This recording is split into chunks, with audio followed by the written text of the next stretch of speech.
wa ala alihi wa ashabihi wa man tabi'ahum bi ihsanin ila yaumiddin. Qala Allah Ta'ala fil Kitabil Karim ba'da a'udzu billahi minasy syaithanir rajim.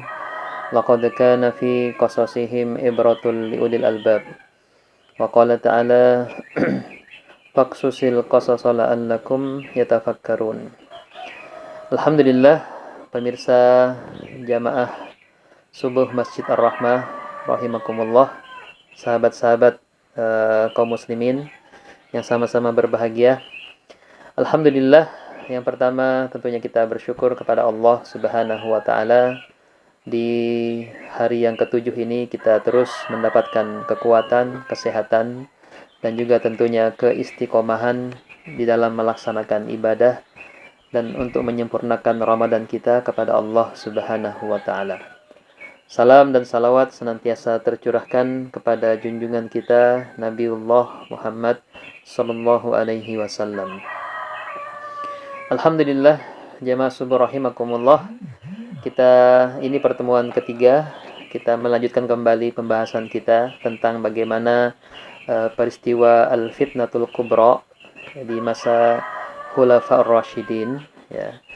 Pada pertemuan kemarin kita membahas tentang bagaimana fitnah-fitnah, ya, tudingan-tudingan yang dituduhkan kepada Khalifah Utsman bin Affan oleh masyarakat yang nantinya akan menjadi orang-orang Khawarij, dan juga fitnah yang ditudingkan yang diprovokasi oleh kelompok Sabaiyah yang dipelopori oleh Abdullah bin Saba.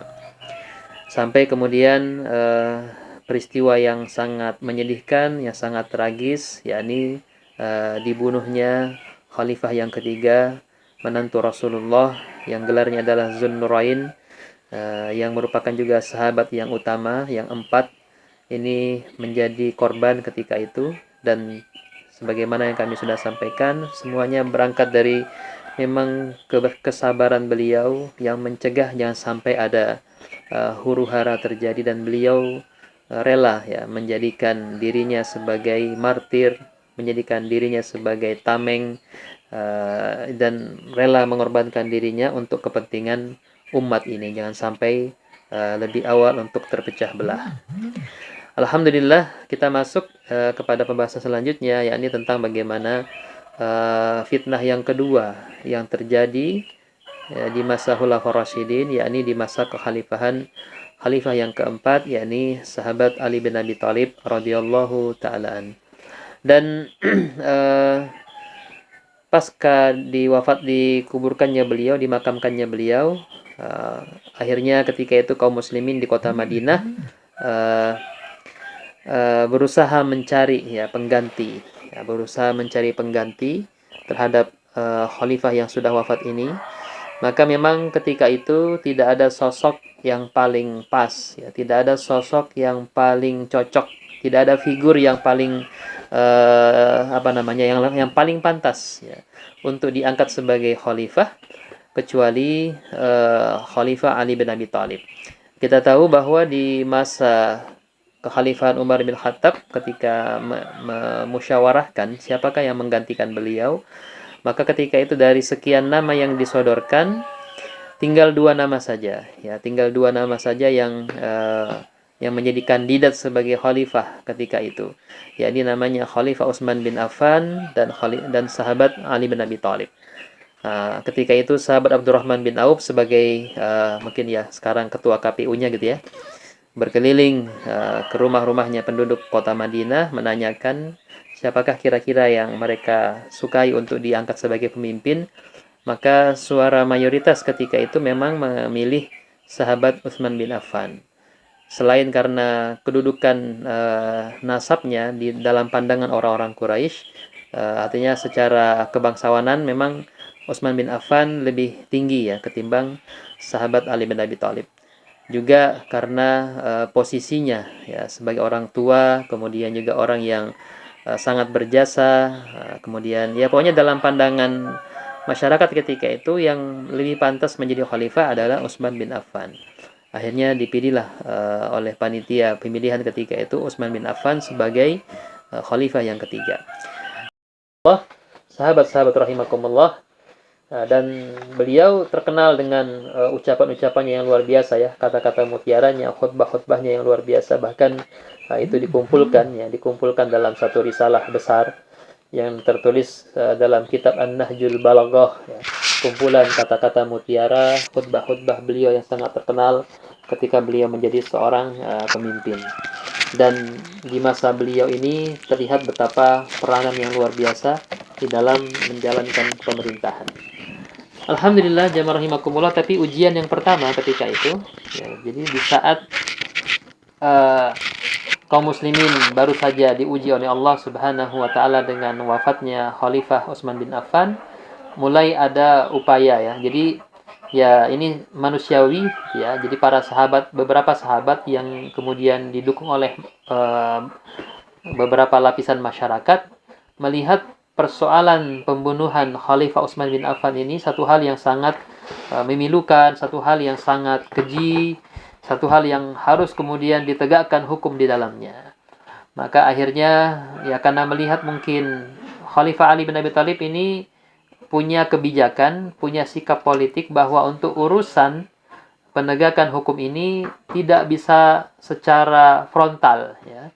Tidak bisa secara frontal karena memang kebetulan yang berada di dalam pasukan beliau yang memang berada di dalam lingkaran ya pasukan beliau itu, di situ masih banyak tokoh-tokoh yang punya peranan ketika peristiwa pembunuhan Khalifah Utsman bin Affan. Nah, jadi tokoh-tokohnya seperti Al-Ashtar itu ya, Malik Al-Ashtar itu juga ada artinya menjadi bagian dari lingkaran kekuasaan yang ada. Sehingga bagi beliau ini butuh waktu untuk melakukan ya proses investigasi lah begitu ya. Ya seperti kita lah juga di zaman sekarang. Untuk memutuskan satu perkara, misalnya kasus pembunuhan itu bertahap ya, harus ke tahap penyelidikan dulu ya oleh polisi ya, kemudian setelah lengkap berita acaranya, perkaranya baru dibawa ke kejaksaan. Dari kejaksaan sudah lengkap baru kemudian dilimpahkan ke pengadilan. Jadi memang ketika itu Khalifah Ali bin Abi Thalib berusaha bahwa untuk urusan hukum ini, apalagi memang susah dilacak siapa-siapa tokoh-tokoh yang terlibat dalam pembantaian tersebut ya, sebagainya secara umum ya semua orang ya yang ada sekitar 2000-an itu yang mengepung rumahnya Khalifah Utsman bin Affan tentunya bisa jadi ya bisa dihukum semua ya karena dia terlibat dalam proses itu, sekalipun nanti ada beberapa orang yang ikut, yang menyusup atau mendobrak rumahnya Khalifah Utsman untuk membunuh beliau. Sehingga para sahabat dan anggota masyarakat yang mungkin menganggap ini kok terlalu lamban itu ya. Nah, ini kemudian mereka mulai gerah ya, gusar, dan akhirnya bersikukuh, bersepakat agar kemudian harus dituntut bela atas darahnya Khalifah Utsman bin Affan radhiyallahu taala. Rasulullah saja ketika di Hudaybiyah itu kan sampai kaum muslimin itu berbaiat di baiatur ridwan untuk menuntut bela darahnya Khalifah Utsman bin Affan radhiyallahu taala. Sehingga ini juga yang memicu dan kemudian mereka terdorong, apalagi di sana ada beberapa tokoh-tokoh sahabat. Ada di sana sahabat Thalhah bin Ubaidillah, ada sahabat Zubair bin Awam, apalagi di sana ada ummahatul mukminin. Ya, ada ibunya kaum muslimin, yakni Sayyidah Aisyah radhiyallahu taala anha. Sehingga dengan adanya tiga tokoh besar ini yang bersuara gitu ya, yang bersuara bahwa pembunuhan Khalifah Utsman bin Affan ini harus segera diusut, harus segera ditegakkan hukumnya. Sampai-sampai kemudian mereka menggalang kekuatan ya, terkumpullah kekuatan yang cukup besar ya, sampai ribuan orang ya, ada yang mengatakan sampai 10.000 orang, dan mereka hanya berkumpul di daerah Basrah ya. Jadi ketika itu ada yang menarik, kota Kufah itu penduduknya banyak yang pro kepada sahabat Ali bin Abi Thalib. Kemudian kota Basrah, bahkan juga gubernur dari kota Basrah itu pro kepada kelompok dari yang menuntut bela atas darahnya Utsman ini. Nanti yang kemudian memicu sebuah peperangan ya, barangkali merupakan peperangan sipil atau peperangan saudara kaum muslimin yang pertama. Sesama orang-orang yang beriman berperang dalam satu kancah pertempuran yang disebut dengan perang Jamal atau perang unta. Kalau perang dan dia berhenti di situ. Ketika itu beliau digonggong oleh anjing. Ya. Nah, situlah beliau teringat akan sabda Rasulullah, "Wahai Aisyah, nanti engkau itu akan mengalami satu hal ketika engkau bersalah terhadap hal tersebut, yakni ketika engkau digonggong oleh anjing." Maka sesungguhnya sebelum sampai ke tempat peristiwa nanti ada perang Jamal itu, beliau sudah merasakan bahwa ini tindakan yang tidak berkenan. Ya, semoga bisa memberikan informasi kepada para jamaah sekalian, dan kita tutup dengan doa, ya, doa kafaratul majlis, ya. Dan kami tutup, subhanaka la ilma lana illa ma 'allamtana innaka antal alimul hakim. Assalamualaikum warahmatullahi wabarakatuh. Assalamualaikum.